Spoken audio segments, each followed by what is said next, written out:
ఆయన పాత్ర గారు చెప్పినట్టు ఇందాక సత్యమూర్తి గారు కూడా అన్నట్టుగా ఏదైతే నో జాబ్ నో పే అని చెప్పేసి అన్నారు. అదేవిధంగా ఇంకొక మాట కూడా అన్నారు, ఏదైతే ఓన్లీ పే అనేది ఒకటి కట్ కాకుండా నెక్స్ట్ జాబ్ కూడా తీసేస్తా అని చెప్పేసి ఆ మాట కూడా అన్నారు. సో ఖచ్చితంగా ఎమ్మెల్యే సీటుకు కూడా గండం ఉందని చెప్పేసి అర్థమవుతుంది.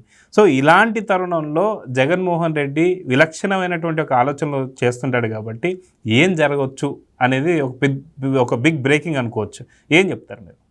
అంటే ఆయన ఒక ప్రతిజ్ఞ చేశాడు, భీష్మ ప్రతిజ్ఞ. ఆయన కూడా ఏంటి, ఇప్పుడు ఇది గౌరవ సభ, ఇది మళ్ళీ కౌరవ సభ అయితేనే అడుగు పెడతాను అంటే ఆ రోజు కౌరవ సభగా జగన్మోహన్ రెడ్డి ముఖ్యమంత్రిగా, తమ్మినేని సీతారాం సభాపతిగా, అక్కడ మరి మాజీ ముఖ్యమంత్రి చంద్రబాబుని దారుణంగా అవమానించారు.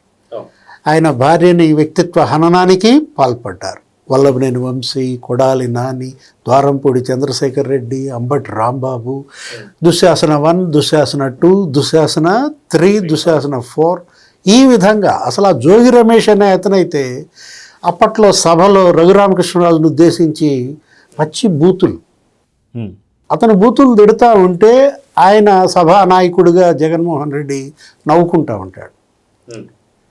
ఇప్పుడు ఆ పరిస్థితి లేదు. ఇప్పుడు సభని ప్రజలు ఏం చేశారు, బూతులు తిట్టే వాళ్ళకి బూతుల్లోనే సమాధానం చెప్పారు. వెంకయ్యనాయుడే అన్నాడు, బూతులు తిట్టే వాళ్ళని పోలింగ్ బూతుల్లోనే సమాధానం చెప్పారు ప్రజలు అన్న దాంట్లో. మరి కౌరవ సభ గౌరవ సభ కావడం, బూతులు లేని సభగా మారడం జగన్మోహన్ రెడ్డికి నచ్చడం లేదు. అందుకే వెళ్ళటం లేదా? అదేనా ఇతను తీసుకున్న ప్రతిజ్ఞ అంటోంది. ఏది ఇప్పుడు భీష్ముడు ఎందుకు పేరు ఎందుకులే, ఆయన పేరు మళ్ళీ లేరు. దీన్ని భీష్మ ప్రతిజ్ఞ అనకూడదు. భీష్ముడు వచ్చి మీ మీద డెఫమేషన్ కేసేస్తాడు. అంటే బూతు ప్రతిజ్ఞ,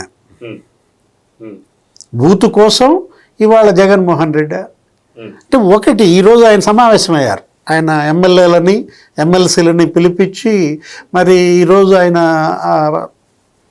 అదేంటది లెజిస్లేచర్ పార్టీ సమావేశంలాగా పెట్టుకున్నారు. అసలు లేని లెజిస్లేచర్కి, వెళ్ళని లెజిస్లేచర్కి ఇంకా లెజిస్లేచర్ పార్టీ భేటీ ఎందుకు? మీరు లెజిస్లేచర్కి వెళ్తే కదా, అసలు లెజిస్లేచర్ అంటేనే గౌరవం లేదు కదా. ఒకటి ఇక్కడ ఏది, ఇప్పుడు దీంట్లో మీరు అన్నారు నో వర్క్ నో పే. ఇప్పుడు 15 నెలల జీతాల పరిస్థితి ఏంటి? ఇప్పుడు తీసుకున్న జీతాలు మళ్ళా రికవరీ చేస్తారా? చేయాలి, లెక్క ప్రకారం అయితే రికవరీ చేయాలి, అంతే కదా. ఏది ఇప్పుడు మనం చిన్న చిన్న వాళ్ళ దగ్గరే రికవరీ పెడుతున్నారు. సభకు వెళ్ళలేదు ఇన్నాళ్ళు వీళ్ళు. ఏది ఇప్పుడుకి దగ్గర ఒక 4 సెషన్లు జరిగాయి ఈ 15 నెలల్లో. 4 సెషన్లు మనం తీసుకున్నట్లయితే మొదటి సెషన్ ఆ ప్రమాణ స్వీకారాలు, ఆ మొదటి 2 రోజులు అది లెక్కలోకి రాదు.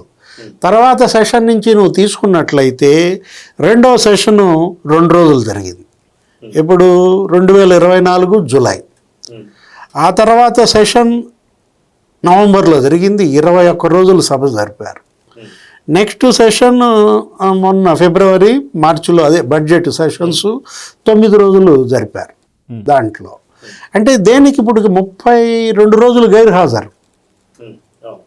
అదే అంది మొన్న RRR ఇది రఘురామకృష్ణరాజు గారు కూడా ఎన్ని రోజులు ఉంది అది ఆర్టికల్ లేదా 101(4) ప్రకారం 60 రోజులు గైర్ హాజరైతే వెయిట్ పడుతుంది వీళ్ళ పైన.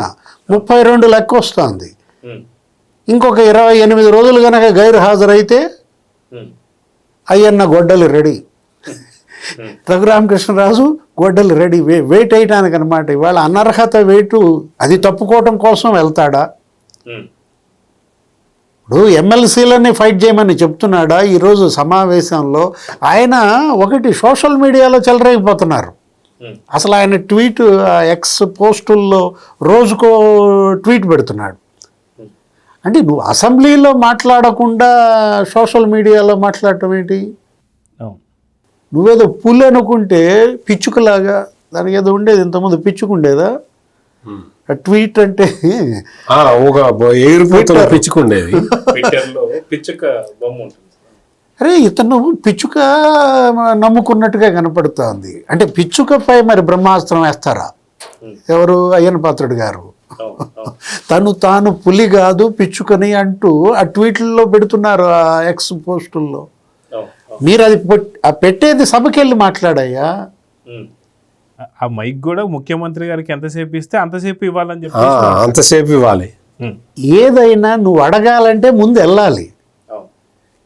ఇప్పుడు అక్కడికి వెళ్ళి కదా నువ్వు అడిగి నాకు సమయం ఇవ్వలేదు అని బయటికి రా, హీరో అయిపోతావు.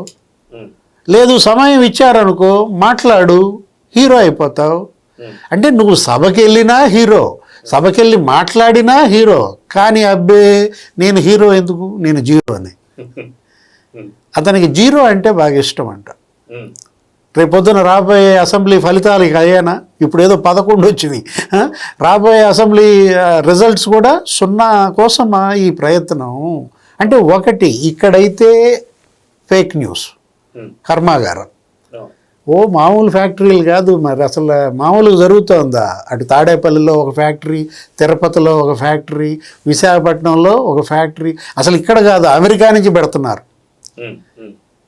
నిన్న ముఖ్యమంత్రి మాట్లాడుతూ ఆయన కలెక్టర్ల కాన్ఫరెన్స్లో యూరియా కొరత మీదంట అమెరికా నుంచి 750 మెసేజ్లు వచ్చినాయి అంటాడా, పోస్టులు.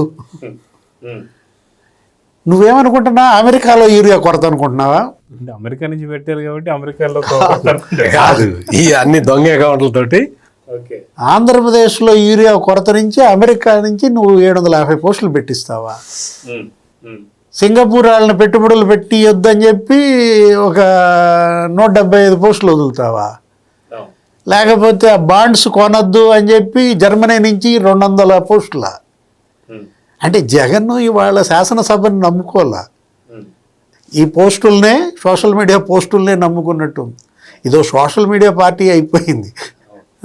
Please subscribe to Leo news for more videos.